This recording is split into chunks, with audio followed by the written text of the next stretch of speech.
नमस्कार दोस्तों। एमपीईएसबी में अब जितनी भी एग्जाम्स होगी, क्या उसमें नेगेटिव मार्किंग होगी? आज सुबह जब मैं क्लास ले रहा था तो शायद क्लास में किसी ने मुझसे कहा कि सर अब ऐसा होने वाला है क्या। तब मैंने कोई पेपर कटिंग वगैरह नहीं देखा था, लेकिन बाद में मेरे पास जब कुछ लोगों ने भेजा और मुझे पता चला कि यार ऐसा भी कुछ है।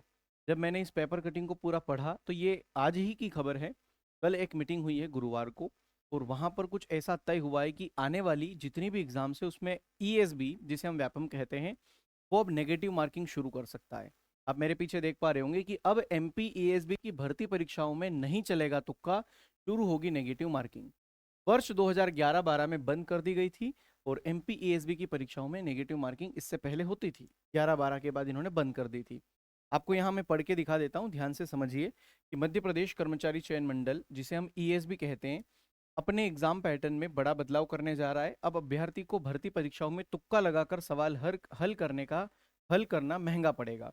एमपीईएसबी की ओर से आगे आयोजित होने वाली परीक्षाओं में फिर से नेगेटिव मार्किंग शुरू की जा रही है।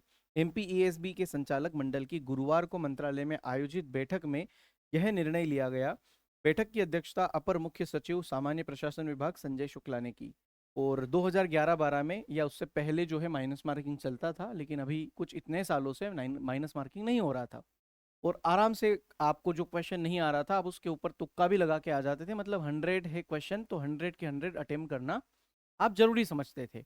लेकिन अब जब नेगेटिव मार्किंग लग जाएगी ना, तो यहाँ पर कहा गया है कि उदाहरण के तौर पर यदि एक परीक्षा में प्रश्न 3 अंक का है, और गलत उत्तर पर अगर 1/3 की नेगेटिव मार्किंग होती है, तो गलत उत्तर देने पर सही उत्तर में से 1 अंक कट जाएगा। है ना, जैसे बाकी एग्जाम्स में होती है 1/3 नेगेटिव मार्किंग, वैसी ही नेगेटिव मार्किंग यहाँ पर ईएसबी अपनी एग्जाम्स के लिए भी करने की सोच रहा है।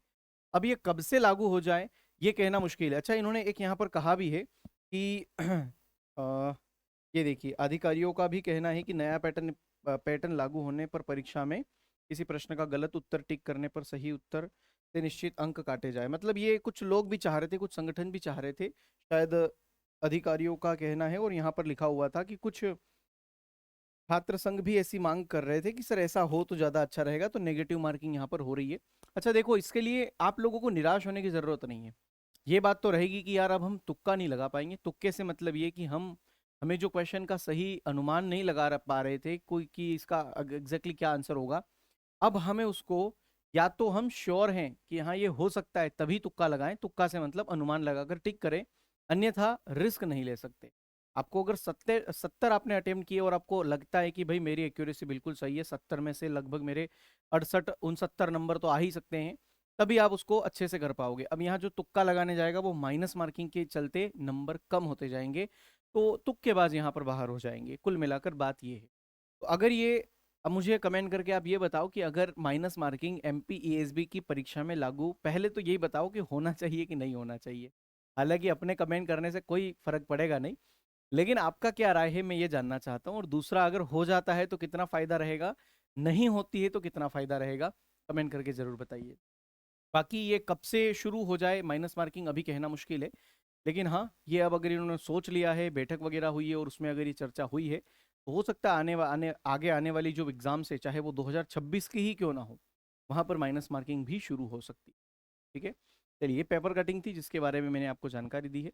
होगा तो इस पेपर कटिंग को मैं टेलीग्राम ग्रुप में डलवा देता हूँ, आराम से आप बैठकर उसको पढ़ लीजिए। ठीक है, जय हिंद, बाय बाय।